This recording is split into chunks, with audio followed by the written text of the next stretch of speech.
Assalamualaikum warahmatullahi wabarakatuh. Alhamdulillah wa syukrulillah wassalatu wassalamu ala rasulillah Sayyidina Muhammad bin Abdillah la hawla wa la quwata illa billah amma ba'dah. Alhamdulillah anak-anak, hari ini saya akan memberikan materi penguatan untuk persiapan kamu menjelang ujian akhir tahun atau PAT, penilaian akhir tahun, yang insya Allah akan dimulai hari Senin tanggal 18 April 2022. Kita akan memahami, mendalami materi di bab terakhir tentang toleransi, cara menyuburkan kebersamaan dengan toleransi dan menghargai perbedaan. Kita mulai dengan baca Al-Fatihah ya. Kita berdoa mudah-mudahan ilmu yang akan kita pelajari hari ini menjadi ilmu yang barokah, manfaat dunia sampai akhirat, dapat membekali diri kita untuk menjadi orang yang lebih baik di hadapan Allah, juga di hadapan sesama kita semuanya. Ala hadhihi niyatis shalihah biridhaka ya Allah. Wa la khairu min sayyidina Muhammadin sallallahu alaihi wasallam wa ala alihi ashabihi sallallahu syekhana sallallahu syai'ulillah lana wa lahumul fatihah. A'udzubillahi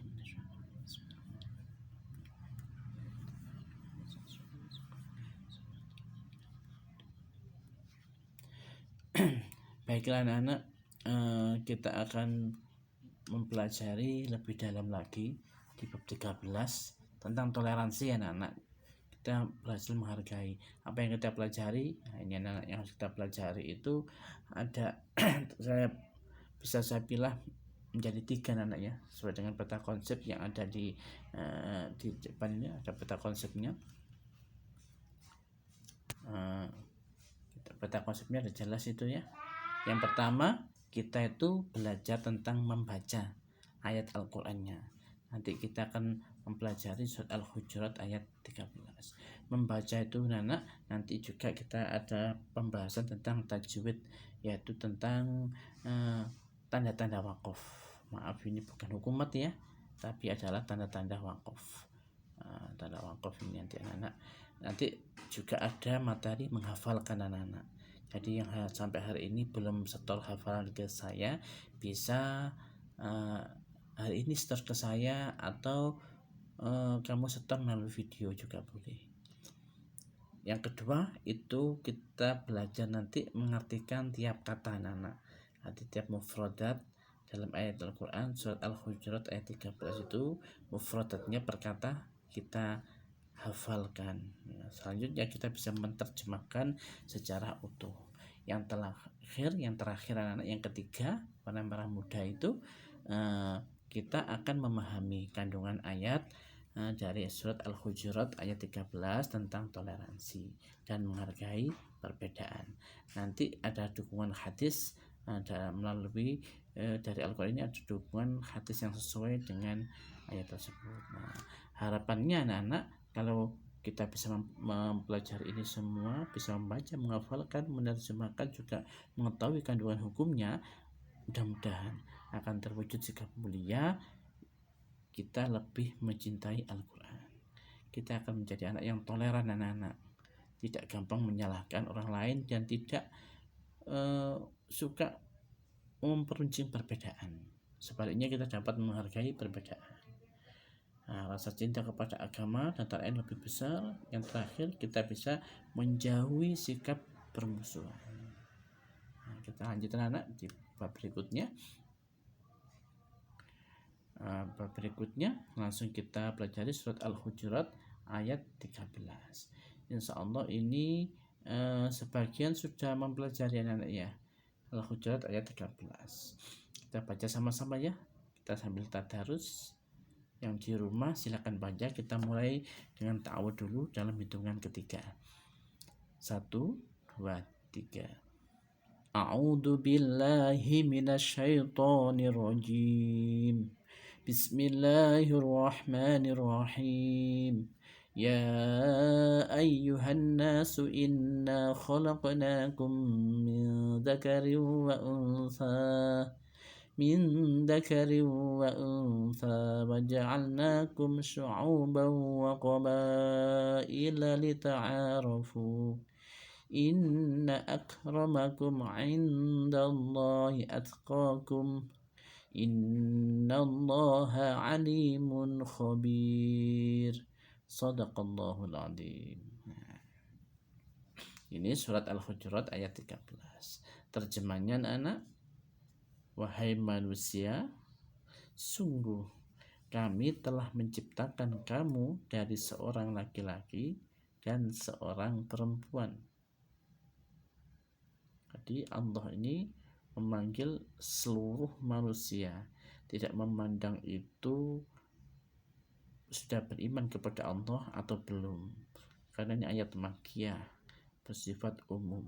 Wahai manusia, kami itu adalah artinya Allah yang mengucapkan, kami telah menciptakan kamu, berarti Allah telah menciptakan kamu semua, min dzakarin wa unsa, dari seorang laki-laki dan seorang perempuan, dulu Nabi Adam dan Siti Hawa ya istrinya, kemudian sampai seperti kita ini banyak sekali keturunannya sampai sedunia, seperti itu ya. Lanjutannya, waja'alnakum syu'uban wa qabaila lita'arafu. Kemudian kami jadikan kamu, kami siapa? Allah ya. Kami ini adalah kami Allah. Kemudian kami jadikan kamu berbangsa-bangsa, syu'uban itu berbangsa, wa qabaila dan bersuku-suku. Lita'arafu tujuannya agar kamu saling mengenal, bukan saling bermusuhan, bukan saling bersaing yang tidak sehat dan sebagainya, tapi saling mengenal, saling menghormati, saling bertoleransi. Dilanjut oleh Allah, inna akramakum indallahi atqakum. Biasanya kalau sudah bersuku-suku, berbangsa-bangsa, anak cenderung orang itu menganggap sukunya paling hebat, paling unggul, menganggap bangsanya paling hebat, lebih tinggi dari yang lain. Ditegaskan oleh Allah di ayat selanjutnya, makanya ini inna akramakum, sesungguhnya yang paling mulia indallahi di sisi Allah adalah atqakum, yang paling bertakwa. Di takwa yang paling tinggi kepada Allah, itulah yang paling mulia, bukan melihat dari bangsanya, bukan melihat dari sukunya, bukan melihat rasnya, bukan melihat dari bahasanya, tapi yang paling mulia di sisi Allah adalah takwa ya, takwanya, rasa takutnya kepada Allah, kemampuan dia melaksanakan perintah Allah dan menjauhi larangannya, itu yang paling hebat di hadapan Allah. Ayat ini tutup dengan innallaha alimun khabir, maka sungguh Allah maha mengetahui, alimun, khabirun, dan maha teliti. Makanya Allah dalam melihat takwa itu anak sampai ke relung hati kita, dalam sanubari kita, tidak dilihat dari tingkah lakunya saja, tidak dilihat dari wajah tampan cantiknya saja, tidak dilihat dari kekayaannya dan sebagainya. Seperti itu ya. Itu adalah surat Al-Hujurat ayat 13. Nanti kita berdalam dengan arti perkata. Baik, kita lanjut ini arti perkatanya. Nanti ini banyak anak-anak soal-soal karena ini ada materi kita memang mengartikan perkata. Nanti kamu persiapkan banyak soal yang harus menyebutkan arti kata dari Quran surat Al-Hujurat ayat 13. Kita pelajari ya bersama-sama. Ya ayyuhan nasu, wahai manusia. Jadi cara mengartikannya itu digandeng ya. Bukan ya ayyuha wahai tidak perlu ya, tapi langsung ya ayyuhan nasu, wahai manusia. Inna khalaqnakum, sungguh kami telah menciptakan kamu, min dzakarin, dari seorang laki-laki, wa unsa, dan seorang perempuan. Jadi kalau digabung min dzakarin wa unsa, dari seorang laki-laki dan seorang perempuan. Wa ja'alnakum, kemudian kami jadikan kamu sekalian syu'uban, berbangsa-bangsa, wa qabaila, dan bersuku-suku, lita'arafu, agar kamu saling mengenal.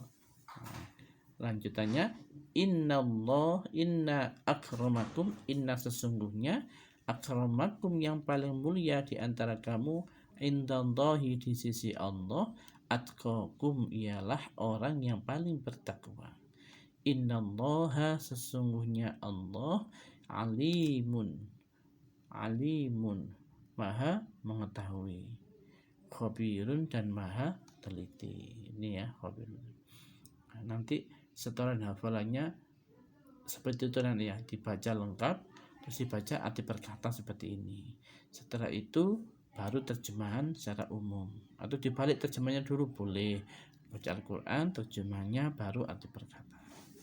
Nanti saya tunggu setorannya seperti itu anak-anak ya. Baik, sekarang kandungan dari surat Al-Hujurat ayat 13. Apa saja kandungannya? Yang pertama ini, surat Al-Hujurat ayat 13 ini anak-anak mengandung pesan yang sangat luar biasa, anak-anak, luar biasa. Bersifat umum, konvensional ini anak-anak. Universal sifatnya. Nah, apa itu? Yakni kita diajarkan untuk tidak membeda-bedakan orang lain berdasarkan kekayaannya, warna kulitnya, rasnya, suku bangsanya, dan perbedaan fisik lainnya. Jadi Allah tidak memandang perbedaan itu anak-anak. Akan tetapi kita diajarkan untuk menjadi orang yang mulia di sisi Allah berdasarkan ketakwaan kita. Jadi kalau kita ingin paling mulia di sisi Allah, tidak perlu berkata anak-anak, tidak perlu menepuk dada anak-anak, tapi kita kuatkan takwa kita kepada Allah. Pedulilah pada diri kamu sendiri ya. Sayangilah diri kamu sendiri, diri kita sendiri kita sayangi dengan apa? Dengan takwa kepada Allah, melaksanakan semua perintahnya dan menjauhi larangannya. Itu tandanya kalau kita cinta, kita menyayangi diri kita anak-anak. Nah, sayangnya kita kadang gak sadar, bertindak istilah Jawanya saenake dewi. Itu justru akan menyengsarakan tubuh kita sendiri anak-anak. Pada waktu kita mempertanggungjawabkan semuanya di hadapan Allah. Nah, selanjutnya anak-anak kita juga diperintahkan untuk saling mengenal berbagai jenis dan karakter manusia agar mampu memahami kelebihan dan kekurangan masing-masing. Kita tulis ta'arufun anak, disuruh saling mengenal antara satu sama dengan yang lain. Kalau ada kelebihan teman kita itu bisa patut kita contoh, kita jadikan bahan renungan, dan kita mungkin bisa berbuat yang seperti baiknya teman kita, saudara kita, tetangga kita. Mungkin kita bisa lebih baik lagi, tapi gak perlu bersaing antar manusia. Kita berbuatlah baik, berjuang yang lebih baik di hadapan Allah. Jadi kita apa yang kita lakukan itu ikhlas ya, ikhlas karena Allah Ta'ala. Baik, selanjutnya kita pelajari hadis berikut ini anak-anak ya. Hadis ini yang bawah ini dari Abi Hurairah, penjelasannya di atas itu ya. Nanti Allah itu memang tidak pernah membeda-bedakan manusia dari bentuk tubuhnya, cantik, tampan, kulitnya putih, bersih, gagah dan sebagainya, bukan itu. Ataupun harta bendanya, kaya miskin, punya pangkat jabatan, orang biasa, tidak begitu. Namun Allah melihat manusia dari amal solehnya anak-anak, dan kebersihan hatinya. Nah, manusia yang paling mulia seperti yang dikatakan tadi, yang banyak amal solehnya, yang takwa tadi, dan hatinya bersih. Nah, sebagaimana sabda Rasulullah ini anak-anak dari sahabat Abu Hurairah. Ini sanadnya dari sahabat Abu Hurairah, rawinya Ibnu Majah. Sanadnya ini isinya apa? Nah, ini sanadnya ya si. Oh ini sanadnya, ini rawinya, ini matan hadisnya, yang isinya adalah ini. Innallaha ya, ini dan seterusnya sampai waqulubikum. Nah, ini isi hadis atau matan hadis. Kita baca hadisnya, bisa menirukan gak apa-apa kamu. An Abi Hurairah radhiyallahu anhu rafa'ahu ila Nabi sallallahu alaihi wasallam. Innallaha la yanduru ila suwarikum wa amwalikum walakin innama yanduru ila a'malikum wa qulubikum. Rawahu Ibnu Majah. Jadi kalau membaca hadis, sekali lagi saya terapkan ya, dilatih seperti anak-anak. Kita baca perkata tidak apa-apa, kita fahami sambil. Nah, Tidak pakai tajwid tidak apa-apa karena hadis anak-anak. Kalau Al-Quran tajwidnya diterapkan. Ya.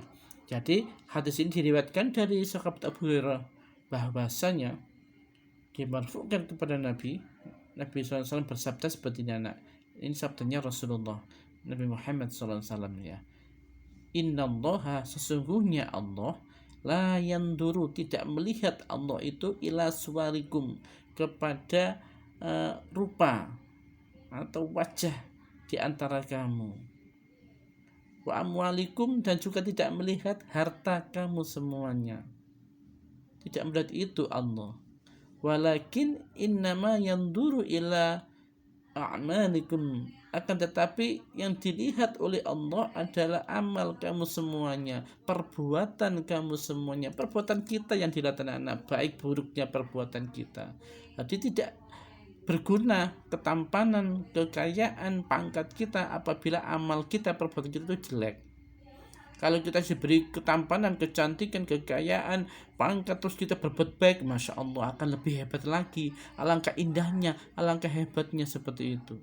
Tetapi yang paling pokok, Allah gak melihat wajah-wajah kita, tidak membedakan rupa kita, tidak membedakan kekayaan kita, tidak membedakan jabatan kita. Tapi yang Allah lihat itu adalah perbuatan kita, wa qulubikum, dan hati kita anak-anak ketika melaksanakan perbuatan baik itu ikhlas apa tidak, apa kita karena Allah atau karena manusia. Nah, seperti itu ya, paham ya? Nanti kita belajar seperti itu anak-anak. Nah, hadis selanjutnya ini an Abi Musa al-Ash'ari, an Abi Musa, dari sahabat Abi Musa al-Ash'ari. Qala, sahabat Abu Musa al-Ash'ari mengatakan, qala Rasulullah, telah dawuh Rasulullah sallallahu alaihi wasallam, al-mu'minu lil mu'mini kal bunyani yashuddu ba'duhu ba'dan, rawahu Tirmidzi. Diceritakan dari Abi Musa al-Ash'ari, rawinya adalah Imam Tirmidzi. Isi hadisnya, matan hadisnya ini yang disabdakan Rasulullah, al-mu'minu, seorang mukmin, lil mukmini, kepada mukmin yang lain, orang yang beriman kepada Allah, kepada orang yang beriman kepada Allah lainnya, itu kalbunyani. Ini ya, kalbunyani itu adalah seperti satu bangunan anak-anak, seperti satu bangunan, ya syuddu ba'duhu ba'dun, yang saling menguatkan antara bagian yang satu dengan bagian yang lain.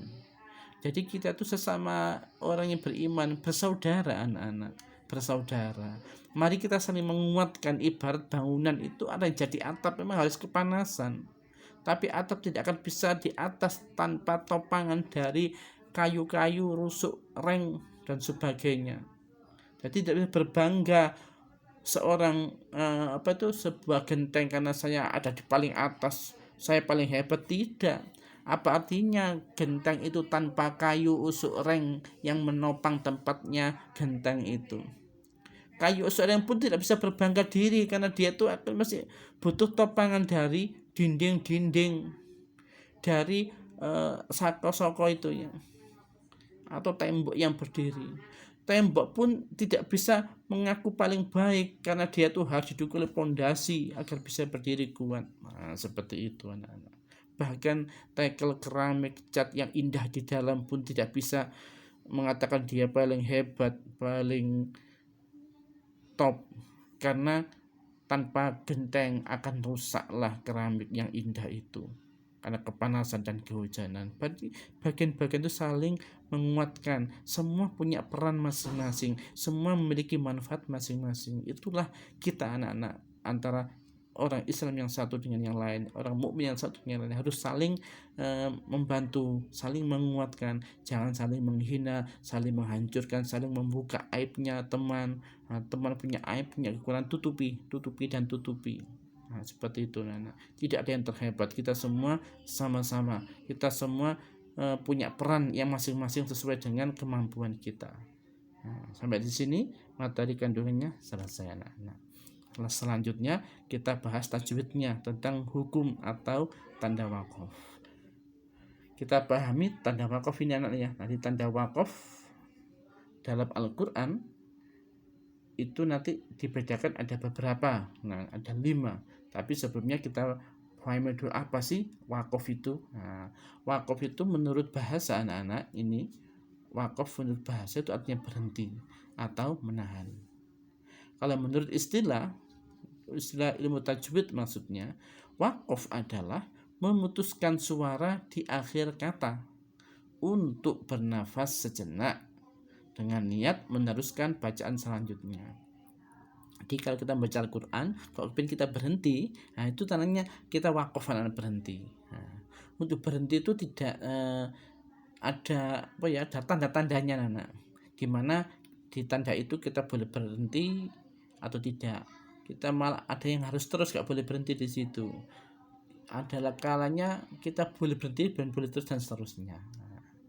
Seperti itu. Nah, wakaf itu dibedakan atau dibagi menjadi 5 macam, anak. Yang pertama wakaf lazim.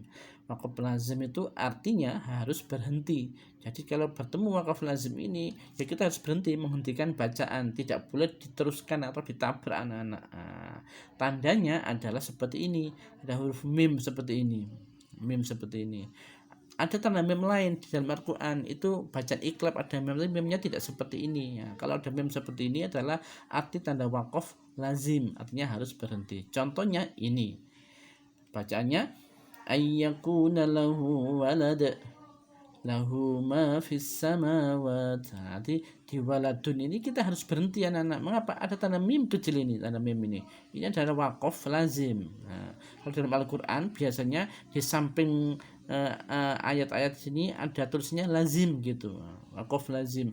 Makanya pada saat begini kita harus berhenti. Diteruskan bagaimana? Tidak boleh, anak-anak. Aturannya dalam tajwid kalau ketemu wakaf lazim seperti ini kita harus berhenti. Bisa dipahami ya? Baik. Yang berikutnya adalah wakaf jaiz, anak-anak. Nomor 2 berarti ya, wakaf jaiz.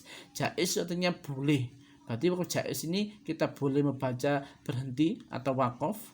Kita juga boleh meneruskan atau bacaan wasol. Nah, ketika kita boleh berhenti, boleh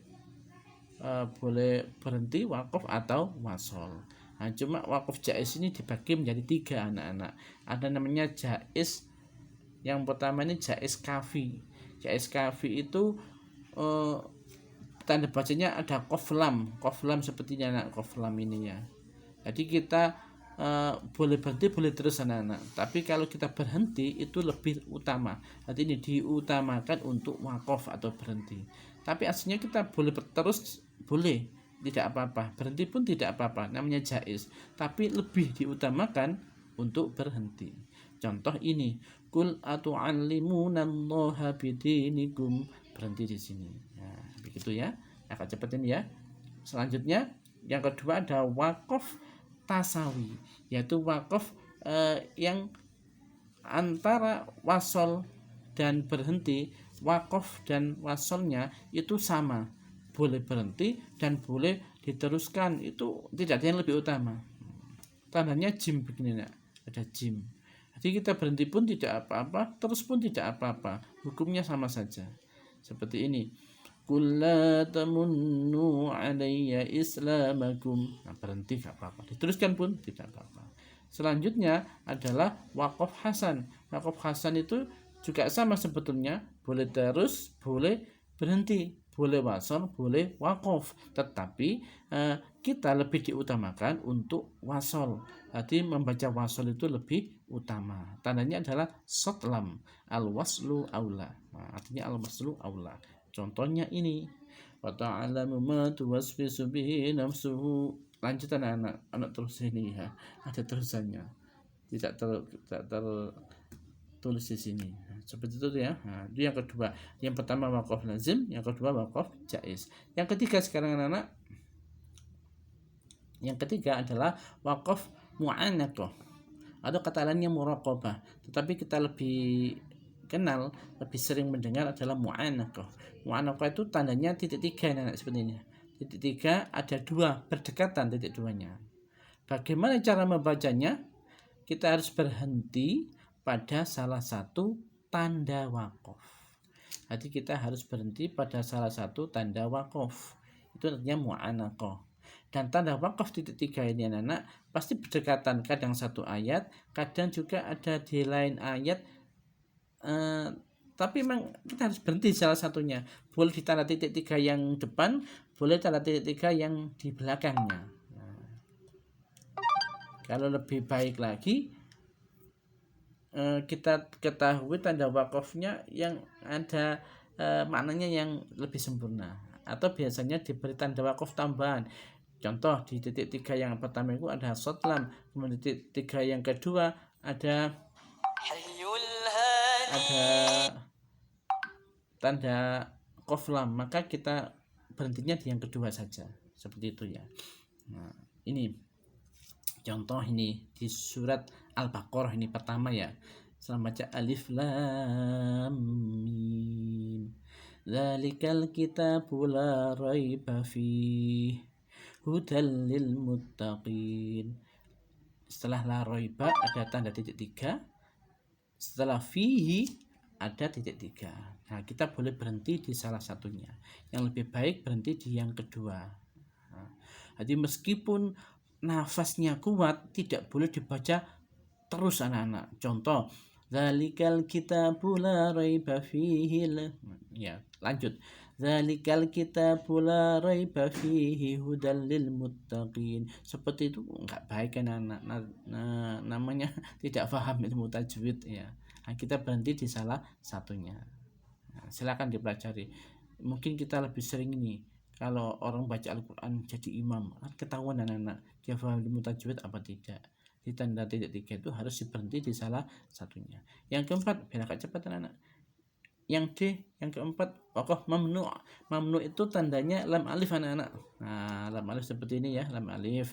Makanya bagiannya maksudnya mamnu' itu kita dilarang berhenti pada tempat yang bertanda wakaf ini, karena maknanya kalau berhenti akan berbeda. Makanya kita tidak boleh berhenti ketika ada lam alif seperti itu. Contohnya ini, qalu inna ma'akum innama nahnu mustahzi'un. Nah, seperti itu ya. Jadi kita tidak boleh berhenti di kata ma'akum. Selanjutnya anak-anak, kurang satu, ada sakta anak-anak. Nah, sakta. Apa itu sakta? Nah, sakta itu adalah tanda wakaf. Apabila kita ketemu tanda sakta, maka kita harus berhenti sejenak, tetapi tidak boleh mengambil nafas. Tandanya bisa sin saja atau tulisan kecil sakta, sin kaf tak marbutoh. Itu kita berhenti sebentar tanpa bernafas. Kira-kira satu alif lah ya. Contoh di surat Yasin ini, qalu ya wailana man ba'athana min marqadina hada ma wa'ada ar-rahman wa sadaqal mursalun. Jadi di marqadina kita berhenti tapi tidak boleh ambil nafas ya. Sebentar saja gak bernafas, dilanjutkan hada ma wa'ada ar-rahman, seperti itu ya. Nah, sampai sini anak-anak sudah selesai pembahasan kita, sampailah pada kesimpulan tentang tanda wakaf tadi ya. Jadi menurut bahasa, wakaf artinya berhenti atau menahan. Wakafnya itu dibedakan menjadi 5 macam ya, 5 macam. Ada wakaf lazim, wakaf jaiz, wakaf muraqabah atau wakaf mu'anaqah, ada wakaf mamnu', dan terakhir wakaf sakta. Wakaf lazim harus berhenti. Wakaf jaiz boleh berhenti wakaf atau boleh meneruskan atau wasol. Wakaf mu'anaqah atau muraqabah artinya harus berhenti pada salah satu tanda wakaf titik 3. Yang berikutnya apabila tanda wakaf sakta, ia harus berhenti sejenak tanpa mengambil nafas. Terus mamnu tadi lupa tidak tertulis ya. Kalau mamnu tidak boleh berhenti, yaitu tandanya lam alif. Selanjutnya untuk kandungan dari surat Al-Hujurat ayat ke-13 ini anak ya. Allah menjadikan manusia berbangsa-bangsa dan bersuku-suku agar saling mengenal. Yang terakhir, kemuliaan seseorang diukur dari ketakwaannya kepada Allah Subhanahu wa taala. Bukan karena kecantikan, ketampanan, rupanya, jabatannya dan sebagainya, tapi ketakwaan kepada Allah. Sampai sini selesai anak-anak. Setelah ini akan saya berikan latihan soal anak-anak, latihan soal tahun lalu di berupa PDF saya buat live score. Di live score itu nanti kamu kerjakan sebagai latihannya.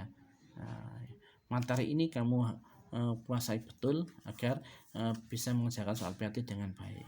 Mudah-mudahan menjadi bermanfaat. Cukup sekian akhiran. Wassalamualaikum warahmatullahi wabarakatuh.